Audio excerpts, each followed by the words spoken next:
Hair fall postpartum मतलब कि delivery के बाद बालों का गिरना। Hi everyone, I am doctor Madhu Juneja, practising as an obstetrician and gynaecologist in Pune. Usually patients आके बोलते हैं कि मैम, मेरा बाल बहुत ज़्यादा झड़ रहे हैं, डिलीवरी के बाद ऐसा लग रहा है कि मैं बिल्कुल गंजी हो जाऊंगी। It is very simple to understand कि हमारा जो हेयर ग्रोथ है वो कुछ हॉर्मोन्स के ऊपर बेस्ड रहता है।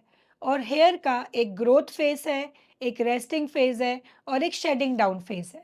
तो हेयर ग्रोथ के 3 फेजेस हैं।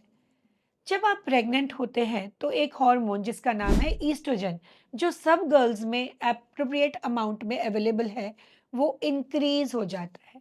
अभी ईस्ट्रोजन इतना ज़्यादा स्पाइक कर गया है क्योंकि आपकी प्रेगनेंसी को संभाल रहा था, तो उस वजह से जो हेयर की ग्रोथ चल रही थी, वो एक रेस्टिंग फेज में आके रुक जाती है। हमें लगता है कि ईस्ट्रोजन ने हमारे बालों को इतना डेंस और इतना सुंदर संभाला हुआ है। तो प्रेगनेंसी में हम बहुत सैटिस्फाइड फील करते हैं, हमें लगता है बाल बहुत घने हो गए हैं, बाल बहुत चमक रहे हैं। जैसे ही हम डिलीवरी के फेज में जाते हैं, ये ईस्ट्रोजन सडनली स्टेप डाउन हो जाता है। और ये फेज एकदम सडनली नहीं आता कि बच्चा इधर डिलीवर हुआ और उधर ईस्ट्रोजन कम हुआ। ये फेज कभी भी अनदर 2 मंथ्स टू 12 मंथ्स तक कंटिन्यू हो सकता है। मतलब मैं डिलीवर हुई और मेरे बॉडी के हॉर्मोन्स टेपर डाउन हुए। I can meet my doctor at 2 months post delivery that doctor बाल गिर रहे हैं। I can see her after 4th month after delivery doctor बाल गिर रहे हैं।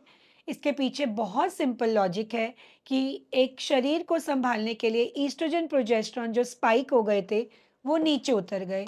तो जो हेयर फॉलिकल की सेकंड फेज थी, रेस्टिंग फेज, जिससे बाल बहुत डेंस थे, वो रेस्टिंग फेज फॉलिंग फेज में आ गया। इससे बाल एकदम ज़्यादा ज़्यादा गिरने लगे। कभी-कभी कुछ अननोन रीजंस जैसे कि थायराइड का होना, उससे भी हमारे को हेयर फॉल होता है। Third very very common observation, जब हम बेबी को डिलीवर करते हैं तो उसके बाद हमारी थोड़ी स्लीपलेस नाइट्स हो जाती है। बेबी 2 साल तक सिखाते रहता है कि मैं कब सोऊंगा, कब उठूंगा और कब आपको सोने दूंगा। इस वजह से हम नींद से डिप्राइव हो जाते हैं और नींद के डिप्रीवेशन की वजह से हमारा हेयर फॉल काफ़ी कॉमन है। अब इस हेयर फॉल को हम प्रिवेंट कर सकते हैं क्या? या हमें बार-बार अपने गायनेकोलॉजिस्ट के पास जाने की ज़रूरत है या डर्मेटोलॉजिस्ट के पास जाने की ज़रूरत है? मेरा हेयर फॉल अपने आप से सेटल हो जाएगा पोस्ट डिलीवरी अगर मैं उसके पीछे की फिजियोलॉजी को समझूं। However, you need to have some corrections like right amount of diet which will include more of iron, zinc और बायोटिन। हमें पता है हमारे हेयर ग्रोथ के लिए विटामिन बी कॉम्प्लेक्स की जरूरत है। लोग मुझे इंस्टा से कुछ गमीज की फोटो भेजते हैं कि डॉक्टर बाल गिर रहे हैं, मैं ये गमीज खा लूं। But I always tell them, let it be, because ये फेज एक नेचुरल फेज है या कंटिन्यूएशन है उन हॉर्मोन्स की जो 9 महीने में बढ़े और अब वो न्यूट्रलाइज होके नेचुरल बॉडी को अटेन कर रहे हैं। ये जेनेटिक है। आपका 2nd मंथ पे हेयर फॉल होगा, मेरा 8th मंथ पे होगा। बट यूजुअली ये 6 to 12 मंथ्स के आगे लास्ट नहीं करता है और आपके नेचुरल हेयर वापस आपको मिल जाएंगे। बहुत रेयरली अगर आपका हेयर फॉल एक पैचेस में गिर रहा है, then you may need to look for a dermatologist and treat by applying some kind of lotions. मैं बहुत सिंपल टिप्स देना चाहूँगी। यूजुअली आप अपने हेयर को थोड़ा सा नरिश करें by applying a lukewarm oil maybe in the night and wash them.